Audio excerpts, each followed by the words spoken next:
Il-proġett Pegasus tal-Forbidden Stories huwa rebbieħ tal-Premju għal ġurnaliżmu Daphne Caruana Galizia.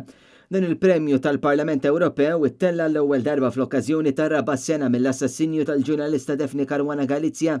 Il-premju li inkludi somma ta' 20,000 euro kien ippreżentat ir-rappreżentanti tal-Konsorzju Sandrine Rigaud u Laurent Richard mis-Segretarju Ġenerali tal-Federazzjoni Internazzjonali tal-Ġurnalisti Anthony Ballinger li kien qed jirrappreżenta id-29 membru tal-Ġurija Ewropea.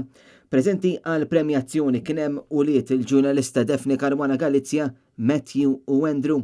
F'din l-edizzjoni kien hemm ukoll iż-żewġ ġurnalisti Maltin li kienu mal-aħħar 15 il-finalist, Caroline Muscat minn The Shift u Jacob Borch mit-Times of Malta. F'diskors li sara l-okkażjoni, il-President tal-Parlament Ewropew, David Sassoli, qal illum il-professjoni tal-ġurnaliżmu saret professjoni medda madwar l-Unjoni Ewropea kollha u qal l-assassinju ta' Daphne Caruana Galizia kien wieħed li ħassat kontinent sħiħ u li permezz tiegħu aktar ħareġ fil-beraħ il-fatt li l-libertà tal-espressjoni qed tkun maħnuqa. Sassoli qal li qatt m'għandna ninsew id-drittijiet tagħna bħala ċittadini li nħarsu l-ħajja iżda li fuq kollox inkunu nafu l-verità.